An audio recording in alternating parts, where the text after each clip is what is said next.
particularly from your defense, because it's kind of a new system and you probably won't share everything you got, but what do you want to see from the players and how they do things? Well, we'll have a great crowd there, and so just want to see the same standard of running to the ball, getting off blocks, doing their jobs. And I think anytime you scrimmage, tackling is of the utmost. So I look forward to seeing the defensive guys not do something new, do exactly what they've been doing. Don't try to change the way you play one snap at a time, but then anxious to see the tackling. How are you going to format it? What's it going to look like? It'll be like a game.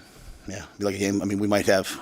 We'll hope to see the numbers coming out depending on how we came out of today. So, if we have to put the offense in one color, defense in another, we'll still just play it like a game. Though one offense will go this way, one offense will go that way. Think you'll have a ones versus ones moment? Yeah. Yeah, they're gonna play. Quarterbacks be in the green jerseys. Yes. And anything like 11 o'clock in the second half. You guys are really much further in than I am. So I hate to admit that, but it's true. And we always kind of depend on how many reps. Some of these guys win again a lot of reps, some guys not as much. So make sure to see how the reps are going. You were kind of intrigued to see how they would all come back after kind of having that week off and how they would take care of things. How did you feel like the group came back and practiced this week?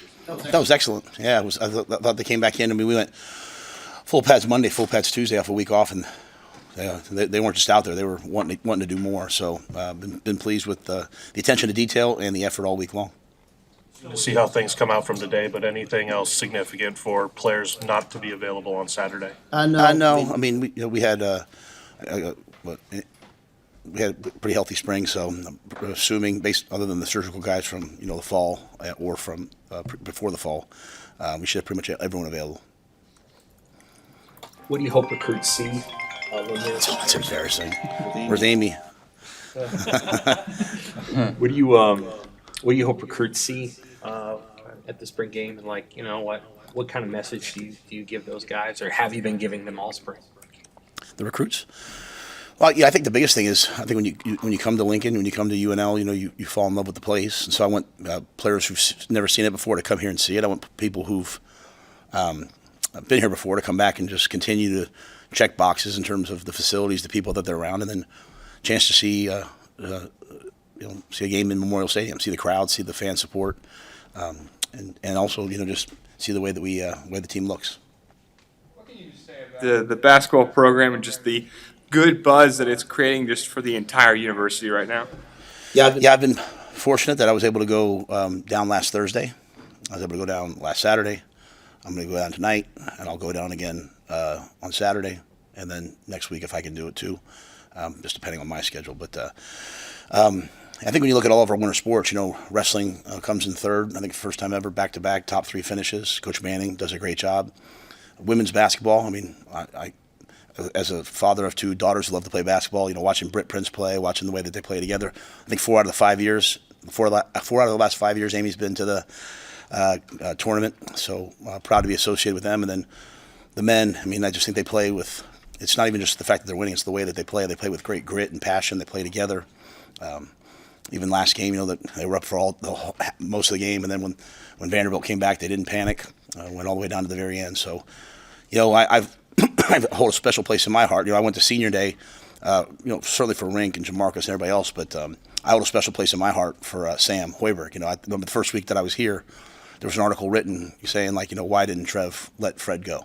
And as a coach's kid, that's a difficult thing, right? My kids have seen it, and for Sam to continuously just go out there and dive on the floor, forget the shots and all that stuff. To watch Sam Hoiberg for 3+ years diving on the ground for his team, for his father, for his family, it's been really cool. So proud to be associated with them, and seeing Chris Webber say that he had never seen anything like it. One of the players on Houston's basketball team is friends with Jeremiah Charles, and told him, he's like, man, they were chanting for Nebraska during our game. So it's what makes Nebraska special.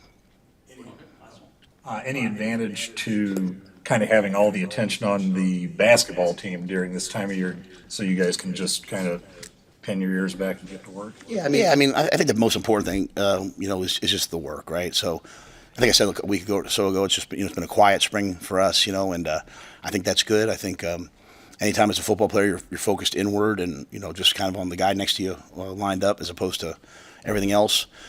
But I think the biggest thing is winning and seeing our basketball team do things that haven't been done before. And as we come out here every day, each one of our players is trying to do things that hasn't been done before. So I think it's been just a great message to us. Mitch, I know you came in. If you have anything for me. Along those lines, as a coach, watching a coach, like you mentioned Fred, and when you first got here, the place that his program was in, what do you admire about him and his staff and what they've done this year? Just first of all, anytime a coach has a team that plays with that much passion and heart, I think that's a direct reflection of him as the leader. I think secondly, every single year since I've been here, you just see Fred and his staff just continue to get better and better and better. And it wasn't but a year ago that we weren't going to the tournament after our last game. I saw Fred and Carol out somewhere, and obviously Fred was disappointed. A year later, a couple of us recruiting were out at UCLA. And we went over to the men's basketball game and we're talking to some of their donors, and all anyone wanted to talk about at Pauley Pavilion, think about all the great basketball that has been at UCLA, was Nebraska basketball. And so just seeing the way Fred has always weathered the storm with class and dignity, and the team just continues to get better and better and better, and you see the fruits of his labor, and all his staff as well. Thank you. Thanks, guys.